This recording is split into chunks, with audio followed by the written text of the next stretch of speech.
The evidence of my affair tore through my family like wildfire, every lie laid bare.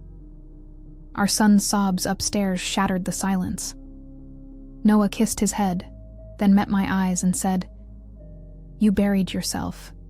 Now I'm watching the ruins of everything you destroyed." He left, and with him, he took my name, my home, my future. My name is Madison Hale. And if you're wondering how someone goes from being a beloved wife and mother to a complete pariah in a matter of months, let me show you. Because the worst part, I did it to myself. Noah, let me. He watched while I lied to his face, smiled while I kissed another man, held our son while I snuck out at night. He never yelled, never raised a hand, never even accused me. He just waited, until the day I had nothing left. And then, he burned me to the ground. Let me take you back to how it started. I met Noah at a time in my life when I didn't believe in good men. My dad died when I was 20, leaving us with debt and a house held together by duct tape. My brother was still a teenager, and my mom barely functioned. I waitressed double shifts and took online classes, burning out more each day.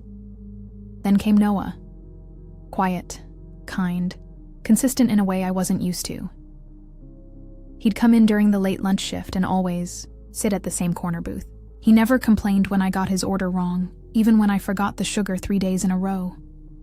He left a tip anyway.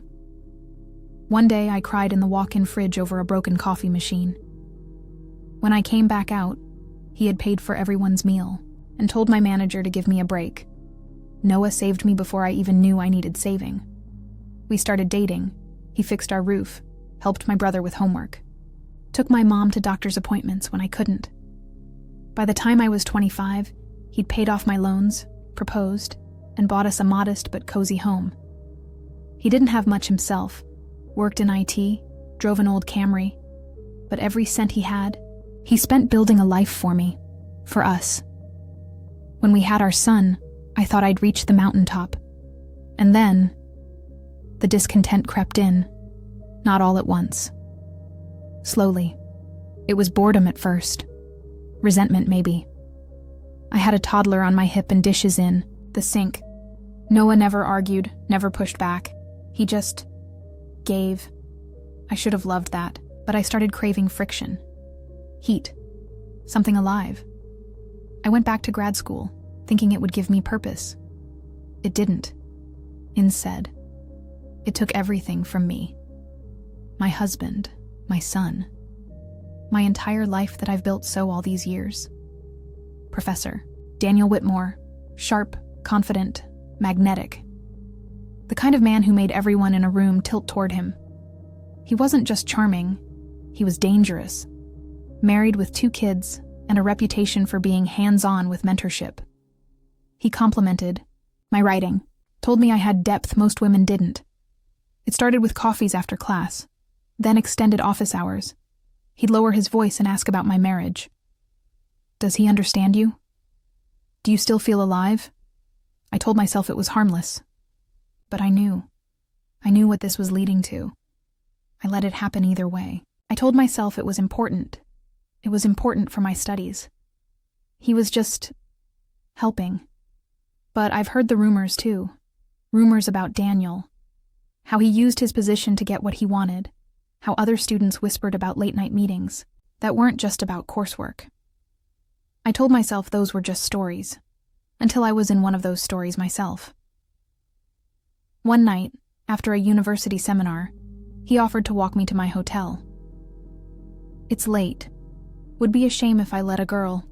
Like you walk home all by yourself, he said with that confident smirk. I melted. I don't know what got into me. It was clear. It was right in front of me. I knew what was about to happen. I had already told Noah it was a required overnight. My mother watched our son. I guess a part of me planned for this to happen, at the door. Daniel's eyes lingered on my lips a bit too long. The world around me went quiet. I forgot I was married. I forgot I was a mother, a wife. I kissed him first. He was taken aback, pulled away. Before I could question myself, he pulled me in, his hands on my waist. I don't remember what happened in between, how we got to my hotel bed. I don't remember taking my wedding ring off and placing it on the bedside table. I don't remember putting my phone face down to stop Noah's name from the notifications. I do, however, remember the electricity, the desperation, hunger. I remember his breath on my skin, my fingers running through his hair. I told myself it was a mistake. It wasn't.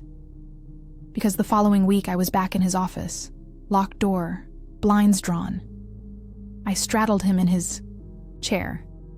He said I made him feel young again. I said he made me feel seen. It got worse from there. We got burner phones, used code names in our calendars, study group, workshop review. I started working late on nights I wasn't scheduled. We had sex in his car, in campus bathrooms, in hotels I paid for, in cash. I skipped parent-teacher conferences, missed our anniversary due to finals. Noah never questioned it, which made me hate him more. Because how could he be so stupid? But he wasn't. He wasn't stupid.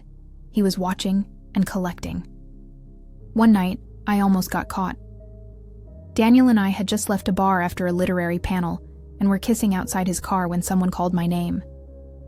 It was Lena, my old friend, from undergrad. She was with her fiancé. I jumped back, heart pounding. Told her Daniel was my thesis advisor. She looked skeptical. The next day she texted, "You sure that wasn't something more?" I spun a web of lies, said Daniel had just lost a parent, that he'd been emotional, that she misread it. She seemed to buy it, but she didn't. Because 2 weeks later, she warned me. "Madison, people are talking. You're not as invisible as you think. Noah must have gotten to her. Or maybe she just cared." Either way, the whispers started. I doubled down, became colder to Noah, picked fights, slept facing the wall. He apologized when I yelled. I told Daniel I wanted to leave my husband. He told me, "Not yet." Then came the storm. 5th anniversary. A dinner party at our house. Both our families. There, our son, my brother, who looked up to Noah more than our own father. My mother, who adored him. I made a toast. Said Noah was the foundation of our family. Everyone clapped. Noah stood up. "Since we're all here," he said, "I have something to share." He passed a thick envelope to my mother. Inside were photos, too graphic, printouts, hotel receipts, screenshots of text messages between me and Daniel. Then he turned to my little brother and said, "You looked up to her. I'm sorry to be doing this." And to me, nothing. Not anger, not pain, nothing. I didn't realize when I had started crying. I couldn't get a word out. I was expecting someone, anyone, to stand up for me, to stop what he was doing right in front of our families. No one did. No one spoke. Then he took our son, nodded at my stunned family, and left. The fallout came fast. Daniel's wife filed for divorce the next week. Noah had sent a copy of the evidence at the university. It didn't take long for her to find out. His tenure review was canceled. The university launched an ethics probe. I haven't heard from him since. My mother called me a disgrace. My friends ghosted me. Some because they were disgusted. Others because Noah was the better friend. I tried. I hate myself for it, but I did. I tried to twist the story. I tried blaming him. When it didn't work, I tried blaming Daniel. Said I was just another victim. It worked. Thanks to Daniel's reputation, some people actually took my side. It didn't work on Noah, however. He filed for full custody and won. Of course he did. Every detail of my infidelity laid bare in court. I see my son once a month, supervised. I live in a 1-bedroom apartment above a liquor store. Noah, he left the state. Remarried. My son calls her mommy now. Bought a home with a garden. He looks happy in photos. serene. I can't even be upset. He deserves it. He deserves everything I wasn't. He never raised his voice. Turns out he wasn't stupid after all. He just waited. Let me build my lies. Let me sink deeper. And when I was completely buried, he lit the match and let me burn.